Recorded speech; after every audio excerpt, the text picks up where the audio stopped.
In this episode, I sat down with one of the most beloved members of the Upland Metaverse community, the one and only Joelives. We discussed Joe's journey into the Upland Metaverse, the networking benefits of attending Genesis Week, his super impressive takes on where the future of AI is headed, and some of the many Upland NFT and Web3 projects he's working on.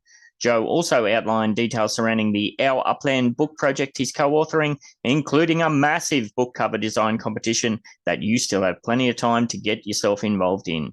So settle in for some inspirational insights into what's possible when, like Joe, you embrace the limitless potential of the metaverse and beyond. Warning, the information and opinions within are solely the views of the individuals involved, contains content not suitable for anyone. Here today with Joelives, the one and only. How you doing this morning, mate? Or this afternoon for you? Good. Yeah, doing real good. Yes. Now, Joe, you and I have been kicking about together for, it's got to be almost 2 years, something like that, wouldn't it be? Been a long time. Different shows and this, that, and the other thing. You've always been heavily involved in some of the stuff we've got going on, and we've looked to support what you've got going on as well. The main project and why you're here today is to talk about your Our Upland book project. That's a collection of Upland players, kind of their origin stories almost. Is that how you'd put it? Yeah, I'd say that the kind of Upland's so much about speculation, so it's kind of the origin story, and then at the end it's like, where do you see the future? So everybody kind of gets to put their little speculation into. So yeah, that's a good description, I'd say. And that's been brewing for about a year. Would that be correct as well? Yeah. Yeah, exactly. We met at the original Genesis Week. So yeah, she started it after I'd say a couple months. So that's about where we're at right now. So it's been, about a year. So that's you're referring to your partner in crime, Olivia. Correct. Yeah. Correct. Sorry, right. Making assumptions. That's all good. So the book is all about Upland stories, journey and that. But we're just saying before we kicked off that I've known you for ages, but I don't remember what's your actual origin story, how you got involved and what kind of hooked you in and that sort of stuff. Maybe you could let us know. Yeah. So I got involved in crypto, I'd say 2016, 2017. I have a friend out here in Orange County who's a really big Bitcoin guy. He does the Bitcoin ATMs and did conferences and threw them and invited me to them. And I was always like, oh yeah, okay, whatever. And then he asked me one time if I could create some artwork that he could auction off at the thing for crypto and yada, yada. And I was like, sure. And because I submitted some artwork, I was happy to go check it out because I'm like part of it, Yep.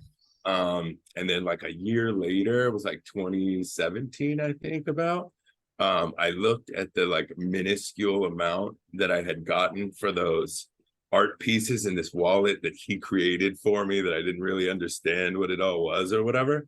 And it had just gotten huge. And I was like, oh my God, okay, so I kind of should probably start paying attention to this a little more. And started looking into different things. My little nephew introduced me to, he's like, take me to Target. I want to get these Garbage Pail Kids. I was a big fan of Garbage Pail Kids. He knew that I would go buy them for him. So we went. And he's like, oh, look, these NFTs and da-da-da-da-da and wax. And I was like, what is all this about? The yada, yada. And it was right around the same time, I think, that I got into Upland. I was kind of like looking at all this stuff. I got into it. I remember telling a friend back then that there's like a lot of these free entry things. And I was like, one of them could hit, none of them could hit, but a lot of them are free. Like, why wouldn't I sign up and get involved with a bunch of these things anyway, right? So I did, and I liked Upland. It was like Monopoly, kind of. I loved that you could look at the street view. You could see the properties. I'm from California, so I'm like, San Francisco, I know it. I see it. It's cool. This is great, right? So I got into it like that and was like, all right, I'm gonna throw $100 at this thing, come back in a month, see how things go. So I was doing the FSA thing. threw the $100 in like an idiot, immediately couldn't buy the property I wanted to buy because I kicked myself out of FSA. Yeah. But I came in way later than you. So that was after Oakland Yep. had opened. And I kind of got in on the tail end of that opening. Like I wasn't there the day of. I didn't realize how it all worked or whatever. But you know how like a few days after there's still things you can get or whatever, right? So I did. I got in and I was like, okay, I'm spending this $100 and then I'm gonna look later, whatever, take a month and see how it does. That same day, within minutes, I had, purchased a property for like 15,000 UPX, and somebody had offered me 300,000. Whoa, And I what was was like, it? Do you remember? you know what? I remember the person. He was Yeah. your prince. He Yep. was with us back in the day. I remember telling him, like, yeah, it's your fault. You got me hooked with this shit. Yeah. Because I was like, no, like, and I looked at the earnings. I looked at and it was a collection property or whatever, and it was rather large. But I was like, okay, I could spend, a quarter of that and get the same like dividends. I'm like, I don't understand how this works, but I'm taking the win here.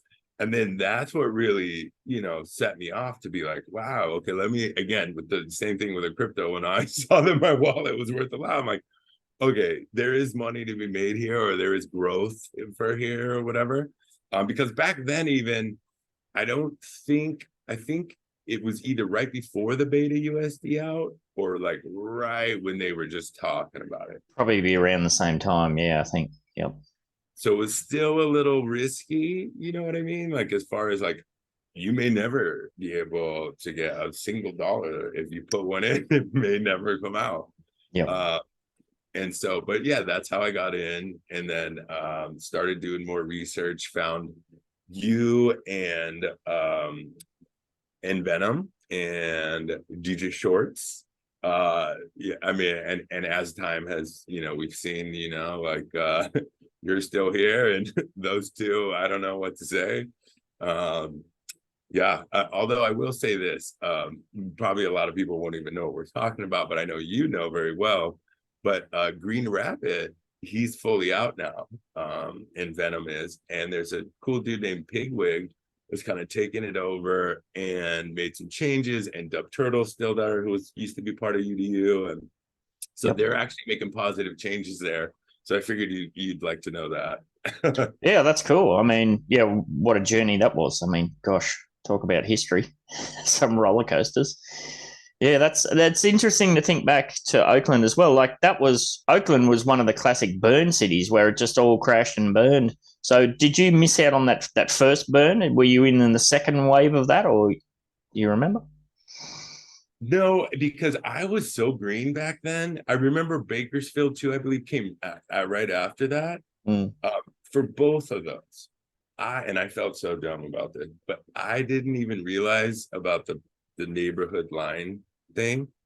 I knew about collections, and I knew that they were uncertain, and you could see by the earnings.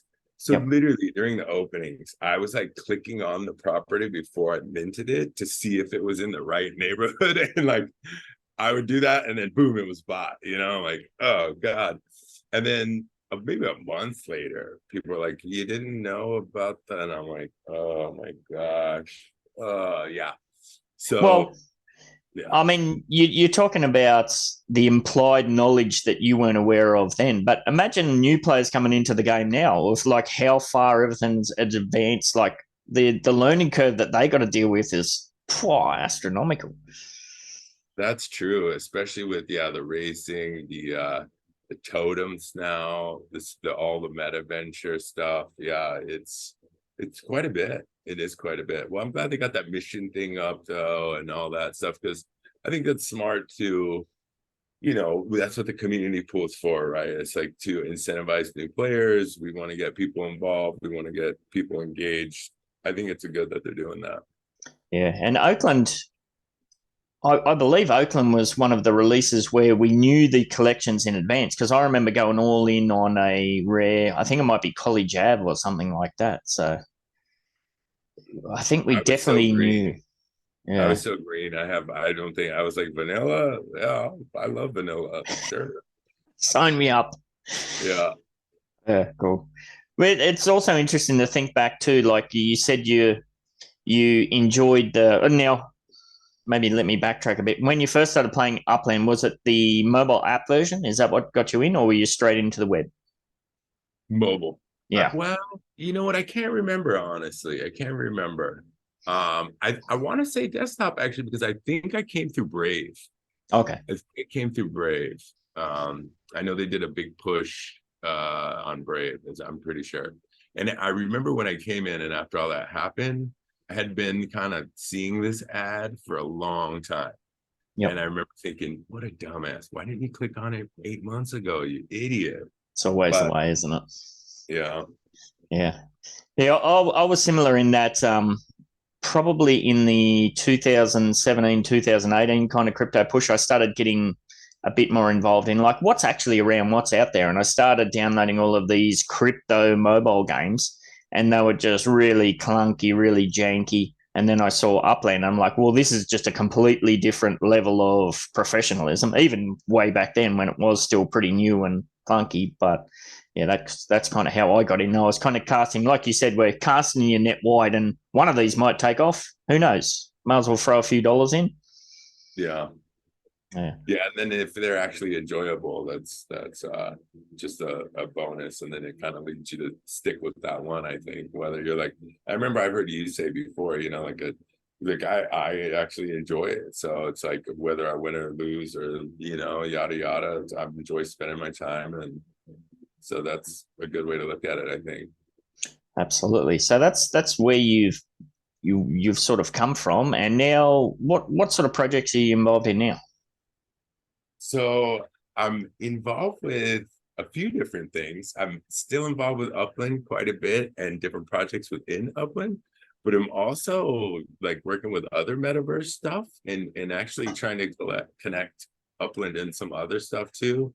More recently, a lot of exciting stuff actually. I mean, I still feel like this groundwork's getting laid, and with AI coming in and people's jobs in question and who's going to do what, and within the next 10 years is going to be all these huge changes.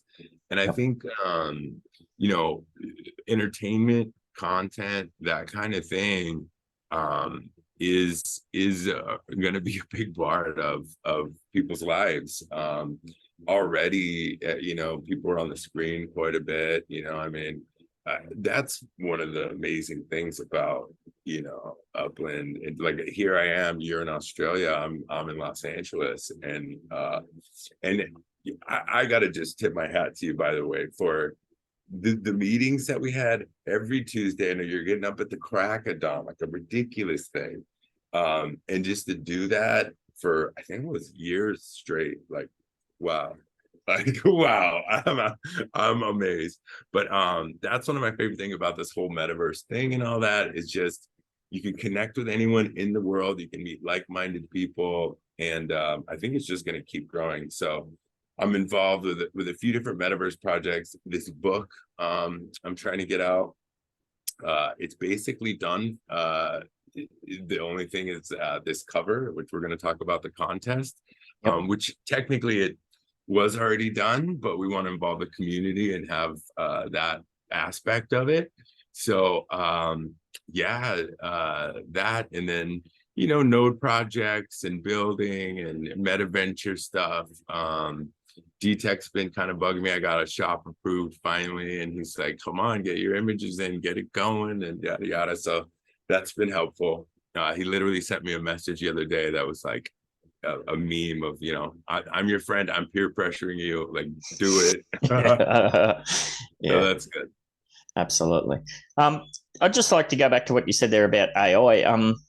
The whole this year has just the explosion of AI into now what is essentially a lot of daily life stuff is kind of just absolutely mind-boggling. I know from personal experience that it has completely revolutionized how I go about my daily in real life paperwork situation. Is it something that you've embraced, or like there's a lot of FUD and fear associated with it, but there's a lot of potential as well? Where do you kind of fit on that spectrum? I'm a huge proponent. So since January, the very first week of January, I've been doing a AI night in Los Angeles, Tuesday nights. We do live demos, discussions. Like initially when it got super popular, there was people who would come to our night just to like be angry about AI and say, Really? Wow. I swear. That's awesome. And so we had some lively discussions. But we have an amazing group. It takes place at a video gallery. So we've got like film editors, we've got Hollywood people, we've got animators, people worked on, Wizard of Oz, Lord of the Rings, yada, yada, are really in the industry who are, have the knowledge and so it's funny because we give demos. A friend of mine gives a lot of them. I give some of them. And his girlfriend even gives some of them. And then we have guest people come in. Yep. Which is super cool.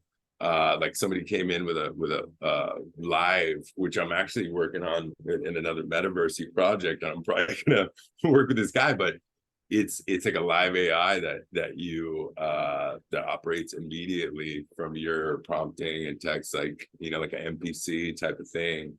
Yeah. Yeah, and so geez, at this point I've tried probably close to 400 or 508 different AIs over this time. Like they pop up, they all, I mean, a lot of them are horrible in that group, but there is some amazing stuff. And I gotta say, like it's like 3D modeling, like I do Blender stuff and that kind of thing. It's not my super strong suit as far as design goes. It was like, I'm learning it, I'm getting better, and as AI's progressed, I'm like, I've almost stopped because I'm like, this is a waste of my time, because give it another 6 months. And then I know how to operate the AI stuff, and I know where to look and all that. So that's what it is, and that's how I look at these things. They're tools. I feel like there's very few of them that give you like a finished product. You can call it a finished product, but in most cases, I look at it like a filter in Photoshop, or you know what I mean. They're tools to help you as a creator, or as an instructor, or as business leader, health leader, whatever. They're just, I mean, and I stay pretty up on it, because I do this class and yada yada. So, and I've taught other courses to people that want to learn how to do it. And so I stay pretty up on it. The chatbot stuff, the chat GPT, the art stuff, that's all great, but the science stuff is amazing. Like they've got paraplegics feeling and walking again. Like there is like amazing stuff. Like we may not, like being paralyzed may not be a thing anymore because of this, which is like, what? I mean, and there's fine lines between robotics and AI, but like I think I was talking to somebody the other night, and I'm like, surgeons are amazing, human surgeons, but they get divorces, they have insomnia, they have family members die, and none of us wants a surgeon whose wife was in a car accident in the morning to be operating, but a robot doesn't care, and it's got precision and yada yada. And it's, I think, a combination of the two. Like even people are like, oh, but some jobs they'll never, I mean, I don't know, there's a lot of stuff that I think it'll go to. So basic story, I'm an AI proponent. Yeah, well, it's interesting. You're kind of where you're placed. You're in the thick of it as well. Like you've got the whole writer's strike and everything going on. So there seems to be two extremes. But it's interesting that you mentioned there that you have a bunch of those kind of Hollywoodish people, but they're in the other angle. They're kind of, okay, this is inevitable. How can I use this to it might revolutionize my job as it is now, but how can I use this to progress forward? Yeah, and that whole writer strike thing's really interesting because a big part of it is the AI stuff, right? Yeah. But what's so weird about it, I was just talking to one of the guys who is he's not included with strike because they do trailers, like film editing, but his firm is getting affected by it because all of the actors and everything are on strike, right? So they're trying to do editing for this upcoming film, but none of the actors can shoot for it. So guess what they're having to do? Use AI to make this thing. So it's so strange because like this strike that they're doing to fight against it is actually like making it stronger in a way, because they're forcing these people to use it when they wouldn't have if they were open for business. You know what I mean? Yep, absolutely. It's people in their horse and buggies shaking their fist at the first cars going up the street, you know? Yeah, that's even those types of jobs, like those editors' jobs. A couple of weeks back, somebody sent me a link for an AI where you just put in your YouTube video, like I've got to say a long form 90-minute YouTube video. You just put it in there and it goes beep bop, and it spits out like a dozen shorts for you to upload. It is janky. You do have to do a lot of background editing and whatnot, but it's incredibly impressive. Yeah, there's one that I was looking at. I think it's called Pictory.ai. Yep. And I have an issue, right? So, and I don't notice it until I'm editing videos or come back after. And if you do captions, like the auto caption thing, another AI thing, but it gets all those and then when you're reading through, you really notice like, oh crap, I say a lot. Yep. Well, this Pictory thing, it just boom, boom, boom. And it's like great at doing it. Like it just, here's my video. Again, it could be a 90-minute video. A couple minutes later, every and strange pause just out. Yeah, it's incredible. So you said you've played around with up to 500 of these different tools. Do you have your go-tos, or what are your main tools in your bag, in your trick bag? So my favorites, would be, I guess probably everyone would say and agree that Midjourney is one of the best. Yep. Just and if the people who still are like, oh, they can't do hands, it's like you've not paid attention to Midjourney for 6 months. Like it hasn't had a problem with hands for a long time. But a lot of people are using the kind of cheaper free version stuff. And it's like, you get what you get. So Midjourney is a big favorite of mine. The founder of Midjourney goes on their Discord every Wednesday. I don't have a lot of just free time on Wednesdays to listen, but sometimes I'll put it on the background when I'm doing stuff. He does office hours where you can go on and ask questions and talk about it every Wednesday. I'm a big fan of Midjourney. They're making lots of progress. Runway ML is another favorite of mine. Runway has an array of stuff that's paid and free. Oh man, I like Kyber a lot. I like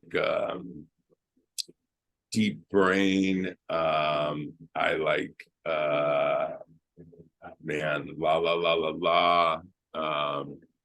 geez, what can I think of off the top of my head? And here's the other thing. Almost every software is getting AI implemented into it. Like I just got a message, like we're on Zoom right now. Zoom just sent me a message. We've got a new AI assistant, yada, yada. Yep. So that's the other thing. Gosh, I feel like I am forgetting what else. I'll just leave it at those. Runway, Midjourney. Oh, Topaz. I will say Topaz is a video editing one. Yep. 3D is another cool one. But Topaz is expensive, but that thing can take like your old family footage from like 1970 and make it 4K. Yeah. That guy that I do the AI night at his video gallery, he has an amazing collection of 16 millimeter films that he got from the Dallas State School District. So he's got all their film, whatever. And he's been slowly making those 4K quality with this Topaz stuff. It's really cool and just amazing. Yeah, there's so much out there. And like you mentioned before too, like a lot of it's involved in the prompts. Like it's all well and good to have this AI tool, but it's like giving somebody a chainsaw. They could cut their leg off with it. They could chop down a tree, or if they were really skilled, they could make like some fantastic sculpture that they could sell for, $1 bazillion. Are you finding with all of these tools that is that the kind of roadblock, like learning what to punch into it?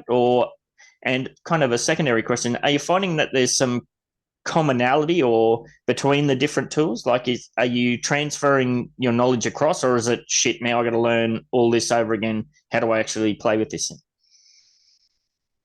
There's a lot of interconnectivity, but I do, and I now that I look back, I think because I'm such a visual based person, that's kind of what I focused on. But yeah, ChatGPT 4 for that stuff. There's a whole music side. There's a lot of different stuff, but as far as that goes, I think the big problem with it right now, and that's what I've been trying to do as I go along too, is it's like any other thing. Like I was telling you, maybe a couple of years ago, I started learning Blender. Yep. And with any of those things, luckily there was like a donut tutorial that everyone kind of knew about. But in a lot of anything you're trying to find out about, there's a ton of crap. Yeah. You know what I mean? To wade through. So I'd say that's the most difficult part of it is there's just so much like crappy versions but it is cool. A lot of it's open source. Like there's one called huggingface.co where all they do is host these like incubator AIs, and there's like 4,000 of them on there. Wow. And these AIs can use their computing power, right? So that's why they sign up on this website. So 4,000 AIs to try, and you can imagine a lot of them have like it does this because it's open source, a lot of this stuff. So it's like, you're a smart guy, you take like a piece of that, you put it in your website with a slight twist on it, and you're like, oh, this is my version, and and then they're trying to sell it, and so you do see a lot of overlap. Yeah, it kind of it's moving at such a rapid pace, and I think you're right there. That's an important too. Like I remember in my game development days, I'd go back and try and follow some of these tutorials, but a lot of the stuff's outdated within months of it being published. So yeah, and I've been playing around with Midjourney for probably about a year now, maybe something like that, when DTech started first putting it out there. And up until about a month ago, like if I had some kind of image that I wanted in my head that I wanted to get out, I'd just brute force it by just pumping, dozens upon dozens of things at it, or, different version. But in the last couple of months, I've made a conscious effort to know, actually, what do I want to do here, and go into the Midjourney Discord and find out what are some actual prompts, because just a few different words and you can really dial it in for what you want it to do. You know what? I'll give you a piece of advice too. And most people who use Midjourney don't tend to go on the actual website, but there is a Midjourney website that you can log into, and it's got a repository of all your images that you've ever made in order, and you can set it up different ways, etc. But you can go into the community one, and if you click new, there's like 4 different ones, like hot, popular, new, whatever. Choose the new one and you refresh it, and it's like a bunch every second. But there's also a search bar at the top. So like if you wanted to do something on Tokyo or samurai or blah, blah, you type samurai in there, now you've got 50,000 versions. And then when you hover over them, that prompt pops up, and you guys click, paste, blah, blah.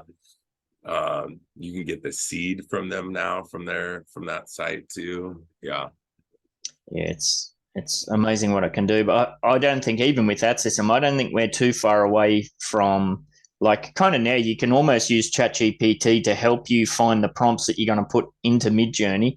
I don't think it's going to be too far along before, like, it's, of course, ChatGPT is kind of specifically dated, so it's more about the language that you're using to try and how can I, like, you give ChatGPT a paragraph worth of stuff you want to do. How can I condense this down into 3, 4, 5 words? that's where it can help you. But I don't think it's going to be too long before those are kind of almost merged or something like that. And Yeah. then you just put a few words in, and then, Midjourney's going to know exactly what you want and be able to find within itself, find all those prompts. And okay, this guy doesn't really know what he wants to do, but here's what he probably wants to do, sort of thing. Yeah, 100%. Like, I'll give you an example of something that's already doing it. There's a Discord called Suno, Suno, and they've got it works a lot like Midjourney. Hit backslash, and then you type in chirp, and it does that's like Imagine for Midjourney. It's like the bot prompt. And then you hit enter, and it'll pop up a little screen, and it's like, put your lyrics in here, or have Chat GPT write you a song. Ah, So there you it's go. already got the two kind of things built in, So yeah, I think you're right about that. They'll start to, I mean, I tell people, that's the other thing too with AI. Like, you can't know it all already. There's no freaking way. Yeah. I mean, there is, but you'll be like limited in knowledge or whatever. But there are very niche AI for different things, right? So it's like, if you find what you are good at or what you like, and and then focus on that one is what I would kind of recommend. But I think you're right. They are gonna interconnect. Like right now, that thing I was talking about with the other metaverse stuff, like we're trying to connect NFTs that have an avatar that's connected to Chat GPT that has a memory. So if you have your NFT has this memory, it could talk, and so you basically have this virtual assistant, right? And it's utilizing multiple things in one and connecting it to your digital item or whatever. Yeah, for sure. And there's also people now offering their services, like a paid service for, like, I'm a wizard at Midjourney. If you want any artwork or something, hire me and I'll get you exactly what you want. So I think we'll see more and more of that stuff too. 100%. I've taught some courses, I've had people reach out to me and ask for private sessions and stuff. Super happy to do it. I love doing it anyway. And it's like, okay, great. I've been spending all this time learning all this stuff and all this stuff. I'd be happy to help someone else. And, and like, for instance, for those classes, I give people access to a Discord server that I made that has exactly what you were just talking about. It's like a freaking, I don't know, 4-page prompt that you put into Chat GPT when you first get your session going. And it teaches it all about the history of Midjourney and how it works. Wow. Yeah. To give you prompts. Yeah, that's mental. All right. Well, that's kind of a bit of backstory and a bit of where we're at. But, as we said at the start, the main reason you're here is to talk about our Upland project. So I'll just bring that up. Maybe you could speak about how you first got involved in that. Okay. Yeah, so here it is. We got our physical copy. I don't know if it comes up. We can see that. Very well. Yeah, so I went to Genesis Week, which, for those people who don't know, which I don't know why you wouldn't know if you're watching this, it's the in-person meetup for Upland players and a bunch of the staff, founders. And so went out there to Las Vegas, and I'm out here in Los Angeles, and there's a suburb called Upland, which isn't too far, which always cracked me up because, like, oh, play Upland. I'm like, oh, I've been to Upland. Like, it's funny. We've actually completely taken over the Twitter hashtag and even the YouTubes, and that, like, there's all these Upland hunting videos and that. We're just completely taken over all that. Yeah, funny. Yeah. So I'm at this thing, and it was the conference, and everybody's there, a bunch, whole thing, presentations. Near the end, they had a Q&A, and this woman's like, hey, I think I'm the only one who's really from Upland here, and I was like, oh, wow.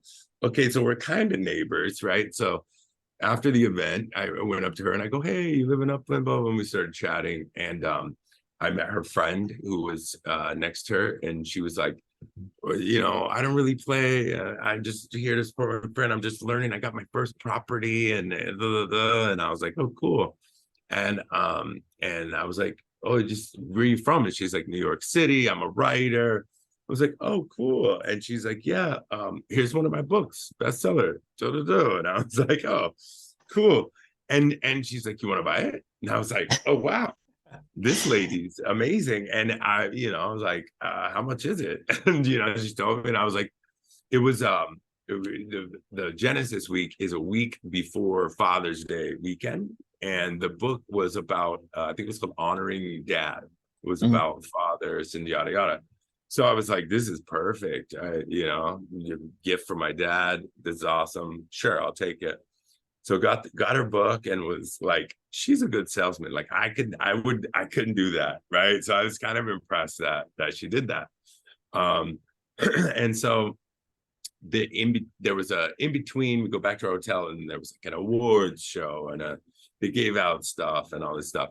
So we go there and they're serving hors d'oeuvres and drinks and I see her and I go say hello and she's like, I just want to leave. I don't really know anybody. I want to go back to the hotel and blah, blah, blah, blah, blah. And I was like, yeah, well, and she's like, I don't know anybody. Well, I'm like, I'll hang out with you. I don't really know that many people either. Who cares? Let's just, blah, blah, blah. So we're hanging out, and I was like, I was flipping through your book in my hotel room. I didn't have time to read it all, but I read some of it, and it was about personal stories about people's fathers and their connections and yada yada. And I was like, I'm sitting here thinking, like, you're in a room full of people, because we have been having a discussion where she was amazed because this was kind of new to her. And she was talking to, I don't want to name anybody's name, but she was talking to a couple of people who were like, yeah, I put over $100,000 into this game and do. And she was like, there's people who put $100,000 more, blah, blah, blah, and I'm like, yeah, and she's like, there's people from Israel and yada, yada, and all over the world. And I was like, yeah, like this is your group of people who really care about this, like maybe you could write a book about Upland. And she was like, oh yeah. She's like, but I'm too shy to like talk to people. And I was like, I had a cocktail already and I was like, I'll take you around, come on, let's go. And so I started taking her around, took her to, I don't know, I think Hacker in Uplando first. And then we ended up seeing more cheese and a couple other people, and she hit it off with more cheese. She's from New York too, and I think the accents kind of rubbed off, the girl power stuff rubbed off. Nice. And she turns to me and she goes, okay, you don't have to walk me around, I think I got it from here. Oh, right? Awesome. Yeah, so super cool. So I hit the party, didn't really think that much about it other than cool, Upland books coming, yada yada. So a couple weeks later, she sends me an email. We had exchanged information and says, hey, I know you're an artist, but would you think about maybe doing the book cover for me? And I was like, oh, I'd be honored. That'd be super cool. I love the game. You're really nice. Loved it. So I did it, sent it to her. She loved it. Okay, looks good. And then I called her about a month later and I was like, hey, how'd it go? What's going on with the book? And we had a really long call. We spent like 3 hours on a call talking about blockchain and gaming and all this stuff. And by the end of it, she asked me, do you want to co-author this book with me? And I was like, are you serious? And she was like, yeah. And I was like, I'd love to. I've always kind of been pressured to write a book by different people over the years. And sure, I'd love to. And normally, and I'm sure as well, being in the blockchain space, metaverse, all this stuff, there's lots of people who are like, hey, let's do this thing. And it's like, oh, are you kind of fly by night? Like, what's going on? But, she's a bestseller. She's had multiple books. She's really an author. So I was like, okay, you actually do what you say you want to do? Yeah, let's do it. I'm excited. And she was really nice and was like, I don't want you to waste any time. Let me send you money and yada yada. Let's sign something. And boom, it was great. It was great. We got really to work on it right away. And we had a lot of great contributors. You're one of them. Some real early players, some newer players. We got some juicy stuff, which I was kind of surprised that people were like sharing certain things that I was kind of surprised. And I remember sending it back and being like, Are okay, you this is it. We're sure? publishing this. Like, like, yeah, go for it. And then the Nice. other cool thing about it now is like, it's been, almost a year, 8 months, and it's been a decent amount of time. And so it really is like a capsule, A like a time snapshot in capsule. time. Yeah, Yeah. it really is. And So it also it sets itself up prime for a version 2. it does. And that's what kind of held us up. Like ideally, we talked about having it for the following Genesis, right? Yep. In Vegas, they were actually having booths this year. So it's like perfect. We'll have a booth, we'll sell them, right? Type of thing. And we were waiting for Dirk and Idan to write a forward, and they had agreed to do it, but hadn't done it. Busy guys, yada yada. And Dirk actually told me at one point, he was like, I'm sure you're aware, but like I get scam email and messages and like all day, every day. Like everyone's trying to sell me something or do something. So like, no offense to you, I know you're a player, blah, blah, but like we really needed to vet you and make sure that this was like a legit thing, which I get. So it took a little while to get that done. And so when I saw him in Las Vegas, he was like, it's coming to you, I promise, very soon.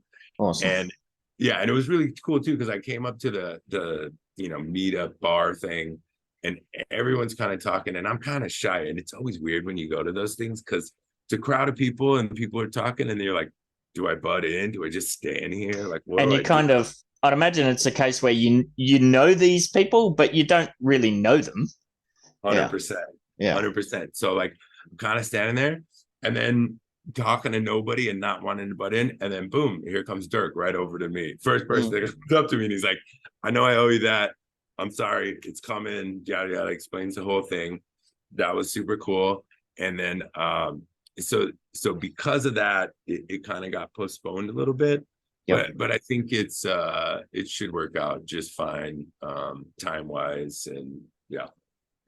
Yeah, that's awesome. I mean, those guys are operating at a completely different level. Like you and I can have these conversations and we can get a project kicked off, but they got lawyers and all sorts of stuff that people got to, like you said, they dive deep. So yeah, that's a whole different ballgame. All right, so I'll just bring that up to give a bit of context. So what is the book all about? So maybe you want to take this away? What was the general purpose and what's it going to involve? Okay, so the book itself, or we're talking about the contest cover here, right? No, just the book. Like we know that's Upland stories, but what was the scope of that? Well, what were you kind of looking to get out of that? So really the book was about community. And I think that's what really made her want to write this, right? Is she was like telling me, and we're talking about how there's 20-something-year-olds hanging out with 60-year-olds chatting about this thing from foreign countries, and how welcoming all these people were to her, and just how she had been involved in other kind of internet communities or even real life communities. And other than like a church, and she said even some of those, but like other than that, like there wasn't a community that was like as welcoming and friendly as the Upland one. So a lot of it was about community, and a lot of it was about this whole new concept of metaverse and being able to be anywhere in the world and have this kind of group community. Nice. And speaking of community, you are looking to give back to the community, and you have a very massive prize, well, 2 massive prizes available here. It's one winner takes all though, isn't it? Yes. Yes, it is.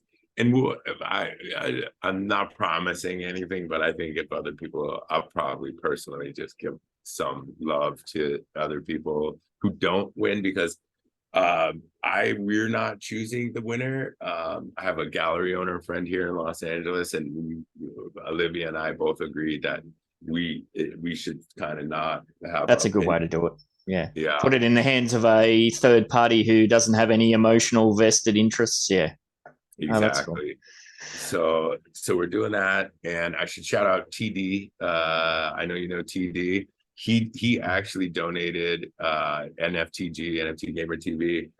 They donated the million UPX, Oh, which nice. he sent to my wallet or to my Upland account just a week maybe or two before Tokyo. And so I had to sit there and be like, that's not mine. That's not mine. That's not mine. Yes.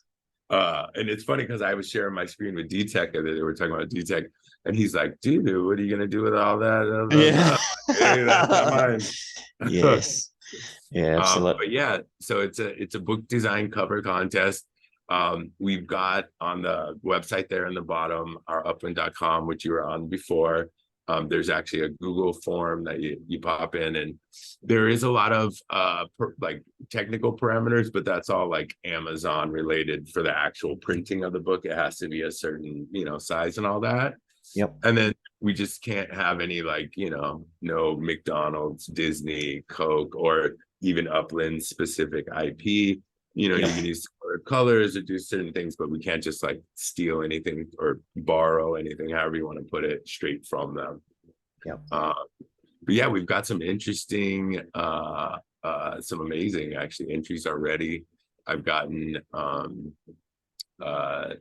messages that I've been working on it all week and it's coming and that stuff. So some of them I haven't seen, but from some real promising artists within the community. Something else I should add, there's a Portuguese version of this. Yes. Because another way that we're kind of giving back to the community was we've hired a Brazilian player, Kevin, to translate it into, again, another AI thing, right? Because I could run it through and have it translated for me. But again, AI doesn't quite give you the finished product. It's close. It's getting closer and closer, but yeah, it's not there yet. Yeah. Yeah, so he's doing the final read through. So he'll probably be the first person that's actually read the entire book. Nice. But sworn to secrecy. Yep. But yeah, he's been translating it into Portuguese. So we will have two versions, which I'm super excited about. And he's going to receive a portion of the income from that. And so we're hoping a lot of Brazilian players buy it, and he earns a lot for contributing. And you're looking to expand that into other languages as well? Well, I mean, if the want is there, Yep. I know we do have a decent sized Japanese community. Yep. I don't know about like Russian or other ones. I do know of some, but I haven't heard of a big community. But maybe. So at least open to the possibility. Absolutely. All right. And there's still plenty of time to get involved in this. It's run through till September 30th. As Joe said, there's a link there within the Our Upland website that you can clickety-clack on and get yourself involved. 1 million UPX and 1,000 wax too. That's a very healthy prize. Yeah, we got the 1 million wax, or UPX. I remember you were we had the prize wheel going for a while, so yes. You're very familiar with that. Yeah, I got to start saving up. I was just thinking the other day, it's already September. It's not going to be that long and we'll be getting ready to do Christmas shows. And I did commit to doing another 1 million giveaway at Christmas time. So I got to start saving myself. Oh, wow. All right. Yes. Maybe now, maybe I can win it. Yeah. Don't fall asleep in the middle of the Zoom like Finsky did and missed out. Oh, the Fin man. Now, one of the other parts I clicked on, so this is going to be available in ebook form and paperback form. Yes. What was I saw here too. This NFT tie-in. What's all this about? So, being that it's sometimes difficult to get things to foreign countries, etc. Yep. We wanted to make it real easy for people. And we're looking into, because like Amazon in the US, and it's new to me, but she's published things on there and is very familiar with the whole process. But Amazon is like, that's a US version. If you want to do Amazon in foreign countries, it's a whole nother thing, right? And so because we're doing the Portuguese, I think we are going to look into releasing it on Amazon in Brazil. Yeah. But again, that's that's a whole new thing. So we wanted to make it available on the actual website and make it more interactive, where you can actually respond to things. There's journal prompts in there for you to write about your kind of story and your version. And if there is a great response and people want to be more involved, then if we get some great stories and great stuff, there may be a book too that comes from it. But yeah, basically, just like how, I don't know, some of these games are set up. I know you've played the Green Rabbit or Alien Worlds. It's like you need the Wax wallet to log in. Same thing, you log in with your Wax wallet or your Anchor wallet or whatever, and it'll have the NFT in it, and that'll grant you access on that website to the book right there. It has like one of those readers or page turns, so it'll be kind of like a physical book. So it's almost like the system that Metaverse pioneered with the comic, 100%. but just taking that to the next level. 100%, and TD's helping me with it. TD's helping me with the actual functionality of the website. So that must mean the technology behind all of that must have advanced considerably, because I think I got a rare version of that comic book when it first dropped. I was lucky enough to get one of those, and forgive me if I'm wrong, TD, but there was like 10 pages max or something like that. And I think at the time they were working up to their limits. And now you're talking about a full book. Yeah. It has changed. And matter of fact, I was yesterday morning on a webinar for Wharf Kit, which is a great thing that they're doing exactly like this. So for dApps or not just books or whatever, it's all about the login and being a front end back end connection. And it was at points a little technical for me. But I did record it, and they are going to put it out in a couple of weeks, the actual recording. But you're right, the technology is moving along fast. The antelope stuff is good because it covers a lot. So like this thing will work for like EOS, Wax, Talos, I think, and maybe even Proton. I can't remember exactly, but it's like multi-chain, multi-wallet, pretty cool technology. Yeah. And I did see on your show as well, you haven't mentioned that, Fourth Wall Digital, that you covered the Atomic Hub drama that they're going through. What's your take on all of that? That seems, I kind of glossed over it just briefly on one of the shows that I did. It seems a bit scary on the surface. How do you think that's all going to play out? Well, it's starting to play out, actually. Everyone was kind of waiting for them to make a statement. And they were kind of like, coming soon type of thing. And Wombat, I don't know if you're familiar with Wombat, but Wombat made an announcement that, hey, we're basically, they bought, and I think it's called Spielworks, Speilworks, which is directly related to Wombat. They actually bought Atomic Hub. Oh, nice. So, yeah. And so there wasn't a huge, I think the big concern for most people that are involved with the Wax stuff is, one, the token price, because they were such a big player in the game. Yeah. And then more importantly, I think for a lot of these people, especially the creators, is the actual atomic assets, which they came up with that whole standard. And so it was like, well, shit, we built our whole thing on it. Like, if that goes, all my game, all my history, all that's gone, right? Yeah. So very early on, they clarified, even if Atomic Hub shut their doors and yada yada, that would, all the smart contracts and everything would still stand, still live on. Yeah. Yeah, so that was comforting, but now it looks like Atomic Hub will still be Atomic Hub, but it'll be more Wombat owns it, but it'll, I think, still remain its own thing. I was reading today, matter of fact, I missed it this morning, but they had an AMA at 8 in the morning, and just to give you an idea of how like the changes, like the I don't know if it was a girl, but she had a girl avatar picture. But I think it was Olga made an announcement, and it said, I can't post in announcements yet, but we'll be having an AMA and blah, blah, blah, blah, blah. So Okay, cool. It's like a fresh takeover. Yeah. Nice. And you're still all in on the wax? Are are you expanding to other blockchains, Polygon or anything like that? Well, yeah, I mean, I have already, like a long time ago, but I like wax a lot. I like the uh cheap transactions, no gas fees.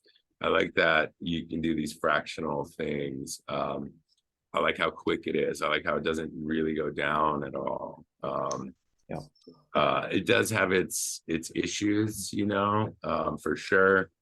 But I think Alcor's done a lot for that community and those exchanges, and your ability to move around and exchange all those tokens is pretty cool. And yeah, I'm a big fan.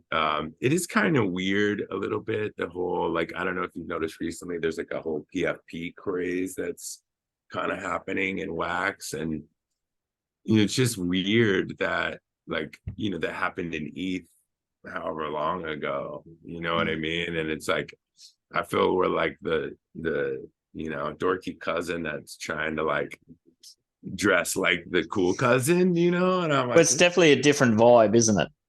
Between the two communities. Yeah. yeah. But yeah, I'm big on wax. I've been messing around with the alien worlds more with the TLM and that whole governance.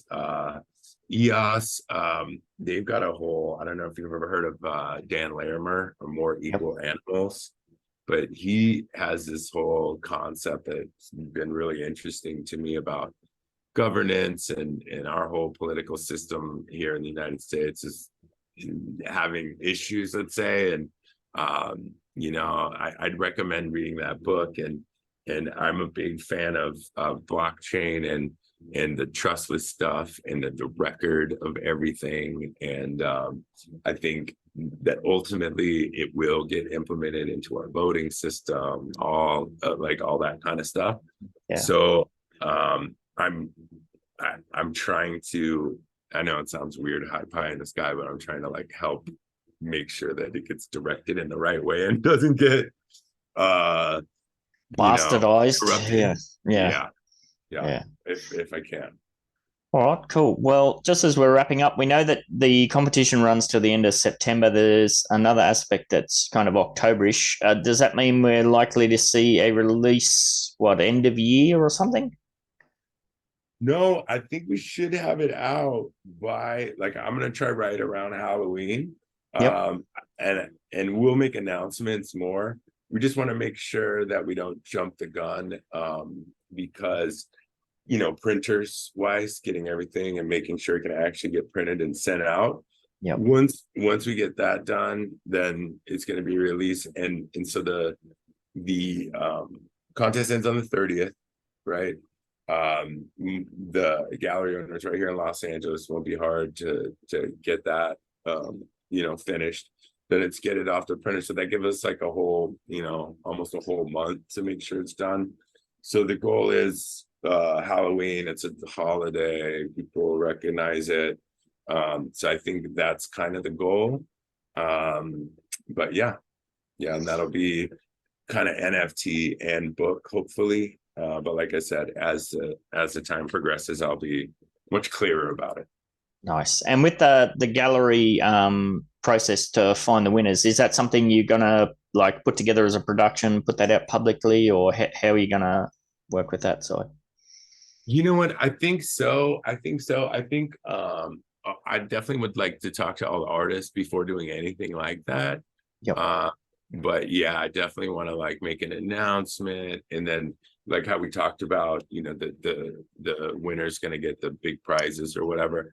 But I definitely want to reward some of the other people. Some of the ones I've seen right now, it would be tough for me to decide. There's already some really good ones. And so I would be remiss not to like reward those people too. But again, you know, who knows how people's feelings are. If they're like, well, if I got second place, I don't want to be on some video, or, you know what I mean? Yeah.